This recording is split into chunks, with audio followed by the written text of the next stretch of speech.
नमस्कार, आदाब, आप सभी का बहुत स्वागत। मैं हूं आपके साथ जास्मिन शर्मा और इस वक्त आप स्टूडियो में मेरे साथ देख पा रहे होंगे बेहद खास मेहमान असीम कुमार जी।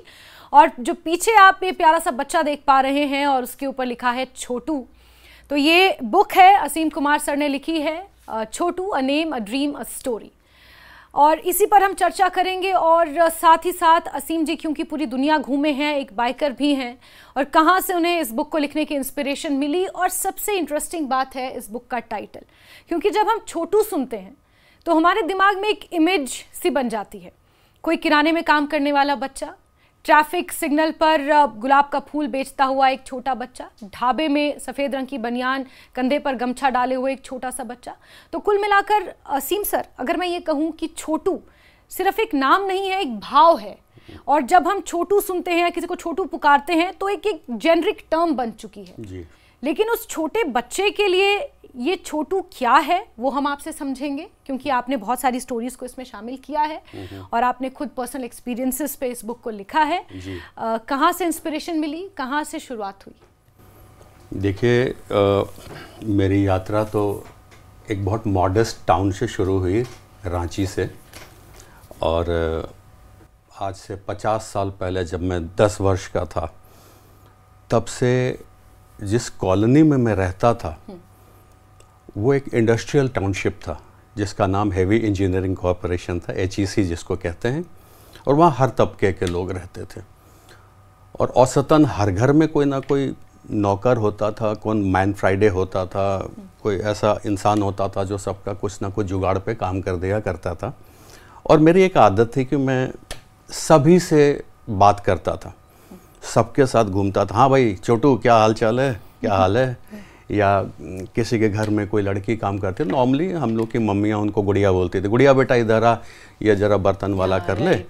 तो the female was basically known as a Gudiya and the male was known as a Chhotu. इन लोगों के लाइफ को मैंने हमेशा से फील किया कि why I am better than them and why they serve us. ऐसा क्या है उनमें कि हम दोस्त भी हैं, हम लोग क्रिकेट भी साथ में खेलते हैं, बट हम और हमारे साथी बैट्समैन और गेंद फेंकने का काम करते हैं और छोटू बॉल ला के देता है, उसे हम लोग बैटिंग का चांस क्यों नहीं देते हैं। तो ये डिस्क्रिमिनेशन हमारे माइंड में पकता जा रहा था। और 50 साल हो गए इन बच्चों को देखते देखते। अब वो छोटू भैया कहलाते हैं, छोटू अंकल भी कहलाते हैं, बट रह गए छोटू ही। बिल्कुल।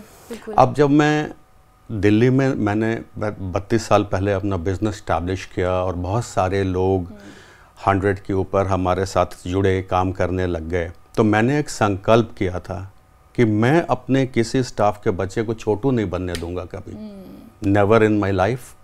He will be known by the beautiful name that my staff has given them. बिल्कुल। लेकिन क्या है कि लाइफ में कई चीज़ें होती हैं, और एक चीज़ जो मेरी लाइफ में बहुत ज़्यादा हुई है कि मैंने बहुत ट्रैवल किया है across the world. Asim sir, before we proceed और हम इस ट्रैवलिंग पर आए, आपने एक शब्द का इस्तेमाल किया, ये डिस्क्रिमिनेशन।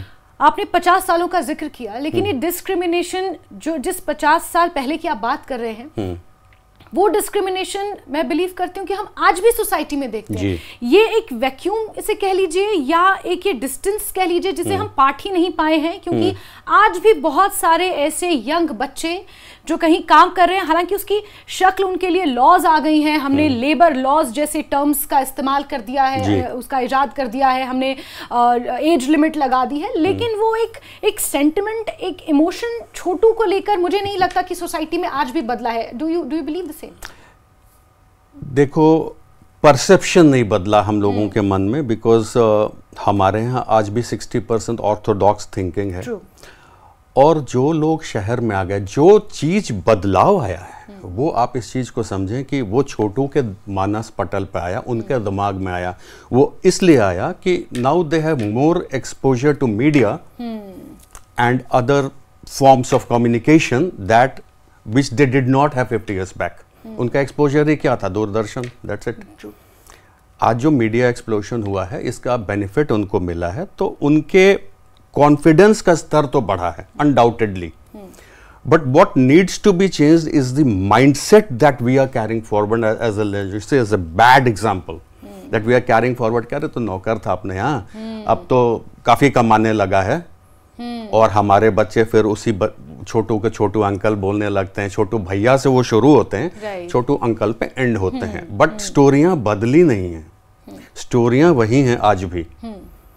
और मैं कहता हूं कि ये जो माइंडसेट लेके वो चला है, because what he aspires to become and what he has eventually become, उसका गैप धीरे धीरे धीरे भरना शुरू हुआ, बट वो लेवल छोटू हिमसेल्फ का है। असीम जी, आपने कहा कि उन्हें एक्सपोजर मिल गया है बिकॉज फोन्स इजीली एक्सेसिबल हैं, डेटा आजकल इजीली एक्सेसिबल है, उन्हें एक्सपोजर तो मिल गया है, लेकिन क्या उन्हें आवाज मिल पाई है? जहां तक सवाल आवाज का है, वेरी फ्यू ऑफ अस, बहुत कम हम में से हैं जो इस मुद्दे को बहुत सीरियसली लेते हैं। उनको यह लगता है कि अगर इस चीज को हम उठाते हैं तो कल के मुझे मिनियल्स नहीं मिलेंगे, काम करने वाले नहीं मिलेंगे। अगर हर छोटू को आपने एंटरप्रेन्योर बना दिया या हर छोटू को आपने स्टैब्लिश कर दिया तो आपके पास काम करने वाला कौन बचेगा? तो जो एक नॉर्मल मानसिकता है कि मैं इसको खुश रख पाऊं कि ये टिका रहे मेरे पास, ट्रू, बस ये चीज आप बोलते बिल्कुल प्रैक्टिकल चीज समझिए। Even every household they don't want to displease that Chhotu. अंतर ये आया है कि पहले छोटू थप्पड़ खा खा के बड़ा हुआ, अब उसको छोटू भैया की पदवी देख भाई, छोटू अंकल भी बन गए, बट काम वो वही भी वही कर रहा है। But it is basically a technique to retain that Chhotu in the same profile that he was. यानी कि चीजें बदल गई, सिनेरियो बदल गया, सोशल स्ट्रक्चर बदल गया, लेकिन वो पर्सपेक्टिव छोटू के कॉन्टेक्स्ट में आज तक नहीं बदला।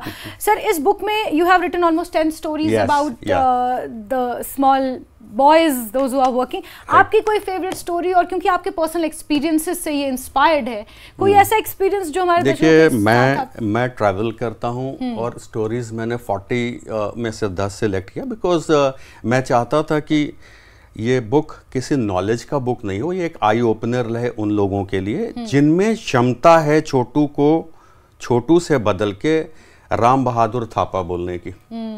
उसका नाम राम बहादुर थापा हो सकता है, उसका नाम जो है मिथुन हो सकता है, उसका नाम गोपाल हो सकता है। It is just a very sincere effort कि आप उसको उसके नाम से संबोधित करें। That is the step 1।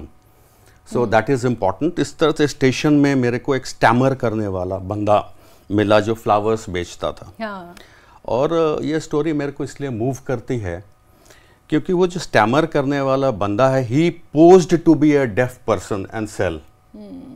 He could speak but he did not speak because not speaking was making his product sell more than he was speaking. That emotional blackmailing, yes, you can say. It was a kind of, plus he did not want to expose himself that he stammers but he is not deaf and dumb. He is not. तो जब मैंने उससे बात की तो पता चला when a person is silent, his power of observation is multiplied tenfold. Right. He observes more. And when he observes more, he perceives more. उसकी perceptions अलग अलग होती हैं। और वो स्टेशन के ऊपर, प्लेटफॉर्म के ऊपर कितनी कुरीतियों को देखता है और वो चुप रहता है, मगर वो जब इस चीज को अपने हिसाब से बताता है, then it's a very very very interesting topic to talk about. It was not possible because of many legal angles to write everything what he has experienced. Right. लेकिन मैंने इस इमोशन को मैं लेके चला हूँ। The power of silence sometimes speaks a lot. Silence speaks louder than words. As they say. तो ये चीज़ें इंस्पायर करती हैं इंसान को। या आपने हमेशा, आप किसी भी सेक्टर में, नोएडा में हो या दिल्ली में हो, आपने देखा होगा कि थोड़ा सा खाली स्थान मिलता है और नट का तमाशा दिखाने वाला एक बाप जो है, उसकी बड़ी बड़ी राजस्थानी मूछें होती हैं, दाढ़ी होती हैं, और सीधा पल्ला करके उसकी वाइफ लहंगा पहन के ऊपर हल्का सा साड़ी टाइप का डाली रहती है, और वो तुरंत बैम्बू इस तरह से लगा देता है, उस पर रोप लगा देता है, और वो लड़की उस पर बैलेंस करने लगती है। बिल्कुल बिल्कुल बिल्कुल। ऐसे में please continue. But try to think, वो जो बैलेंसिंग कर रही है रस्सी पे अपने फैमिली को फीड करने के लिए, आपने कभी एसोसिएट किया कि मैनेजमेंट फिलॉसफी के साथ what is she balancing? She is balancing life, she is not balancing a rope. और आपने कभी इमेजिन किया कि 9 से 10 साल तक, जब तक उसकी प्यूबर्टी स्टेज नहीं आती, वो काम कर रही है, उसका हश्र उसके बाद क्या है। बिल्कुल, बिल्कुल। क्या वो 17 साल की होके वो तमाशा दिखा सकती है? What is going to be her future? 9 साल तक, 3 साल की उम्र में उसके बाप ने उसको चढ़ा दिया, 3 बार उसने टांगे तोड़ दी। 9 साल तक वो अपनी फैमिली को सपोर्ट करती है, पीछे बाप खड़ा है, भाई भी खड़ा है, माँ भी खड़ी है, और वो इस तरह से बैलेंस करती है। फिर वो बैक आते ही हम सब ताली बजाते हैं, अरे देख यार, अरे गिरना पड़े। बट किसने इतना सोचा, चलो गिर गई उसका इलाज होगा, बट किसने सोचा कि कल को इस लड़की की शादी भी होनी है, 11-12 साल के बाद उसका वजन बढ़ जाएगा, तो वो बैलेंसिंग एक्ट शायद कम हो जाए। true. शायद उसके अंदर भी कुछ फीलिंग्स हो कि मेरी शादी हो, उसका लाइफ क्या होने वाला है आगे, आपने क्या किया उसके लिए? बिल्कुल। तो कुल मिलाकर हम ये कह सकते हैं कि ये एक सोशल सिक्योरिटी का भी मुद्दा है। जैसे कि मैंने पहले कहा कि हम उस परसेप्शन से, उस धारणा से बाहर नहीं आ पाए, उस छोटू की धारणा से बाहर नहीं आ पाए हैं। भले ही हमने आज ह्यूमन राइट्स जैसे चीज़ों को इन्वेंट कर दिया हो, लेबर लॉज हमने इन्वेंट कर दी हो, और लेकिन अभी जिस तरह की चीज़ें आपने कही, ये हम ट्रू आज कल भी अगर ये पॉडकास्ट देख रहे लोग, अगर ये वीडियो देख रहे लोग इस स्टेशन पे जाएंगे या सिग्नल पे जाएंगे, तो शायद उन्हें ये एग्जैक्टली यही मंजर उन्हें एक्सपीरियंस हो भी जाएगा शायद। ऐसे में हमारे देश में ऐसा नहीं है कि इसको लेकर आवाज़ें नहीं उठाई जा रही। बहुत सारे ऐसे लोग हैं जिन्हें नोबेल प्राइज भी इस क्षेत्र में मिल रहा है, बच्चों के लिए बेहतर काम करने, उनके उत्थान के लिए, इस तरह के जो स्ट्रीट में बच्चे हैं उनके लिए। लेकिन क्या आपको लगता है कि और ज्यादा आगे आने की जरूरत है? It's a question about the future of our country. So it's a two-sided sword, I must say. It's a two-sided conversation that we should have. एक, सरकार की क्या नीति है, नंबर 1। नंबर 2, इन पर्सन आप एक ह्यूमन बीइंग हैं, आप बहुत कुछ नहीं कर सकते, but what little can you do about A Chhotu? That is the crux of the matter, कि आपकी सोच में क्या बदलाव आया। क्या आप किसी छोटू को उसके नाम से बुलाना प्रथम शुरू कर सकते हैं? कि अगर कोई सब्जी का थैला आपके गाड़ी में रखने आया, आप उसको टिप भी 10 रुपए कर देते हो, लेकिन क्या आप यहाँ से शुरू होना कि बेटा तुम्हारा नाम क्या है? शायद वो बोले मेरा नाम भोला प्रसाद है, मैं बिहार से हूँ, या मेरा नाम कर्नाटक से मैं हूँ, राजू सुंदरम मेरा नाम है। कोई भी नाम हो सकता है। Let us start from giving them a name, and let us show him that you don't pity him by giving him 10 rupees. You are telling him the value of his labour. वो काम कर रहा है, आप उसको पुरस्कृत कर रहे हो, उसको भीख आप नहीं दे रहे हो, उसको भिखारी मत फील कराओ, क्योंकि उस पैसे से उसका घर चलता है। Respect the money that you are giving to him. It's not an arm. He is not a beggar. He has given you a service, you are paying for a service. And stop saying कि बेटा तुम school क्यों नहीं जाते हो? आप उसको school भेज के उसके माँ को बुका मार दोगे। तो ये एक फेवरेट डायलॉग है पेज 3 जर्नलिज्म का, कि हमने 10 लड़कों से पूछा स्कूल नहीं जाते हो, and I got them admitted into an NGO school. कोई नहीं टिकता वहाँ। ये मेरा रिसर्च है। ठीक है। क्यों? क्योंकि आप उसके इनकम के सोर्स को खत्म करो। ट्रू, बिल्कुल। और शायद यही कारण है कि अपने उस मजबूरी के लिए वो छोटू बना है, and he doesn't even mind, क्योंकि उसके पास कोई ऑप्शन भी नहीं है। He doesn't have option. Sir, इस बीच आपने बहुत सारा ट्रैवल भी किया है, इवन जम्मू कश्मीर से लेकर कन्याकुमारी तक आपने, यू आर अ बाइकर, और बाइक में आप ट्रैवल करते हैं। क्या ये जो एक छोटू का सेंटिमेंट है, is it the same through out the India, या फिर अलग अलग, क्योंकि हमारे टोपोग्राफी अलग है, एजुकेशन जो साक्षरता दर जिसे हम कहते हैं अलग है, और मैं ये बिलीव करती हूँ कि जहाँ एजुकेशन होती है it makes a big difference. तो साउथ में एजुकेशन स्तर बहुत अच्छा है। ऐसे में क्या आपने वो इस डिस्पैरिटी में आपने कोई अंतर पाया है, कुछ अलग महसूस? देखो, Chhotu for me is a global phenomena. मैंने 35 कंट्रीज ट्रैवल किया है, जिसमें से कई कंट्रीज में बाइकिंग करी। Otherwise as a successful businessman I have been travelling for last 35 years across the world. ये बच्चा हर जगह तुमको दिखेगा, everywhere in the world. Whether I talk about Holland, I talk about London, I talk about America, I talk about any country where I have travelled, it's the same phenomena. रूप अलग है। जहाँ तक सवाल इंडिया का है, तो मैंने पूरा नॉर्थ कवर किया है, पूरा साउथ कवर किया है, पूरा राजस्थान कवर किया है।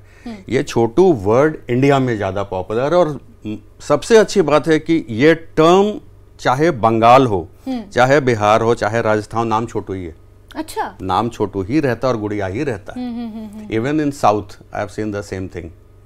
बिकॉज एक चीज़ शायद आप ये कर रहे हैं कि साउथ में ये ज़रूरी नहीं है कि वहाँ का छोटू साउथ का हो।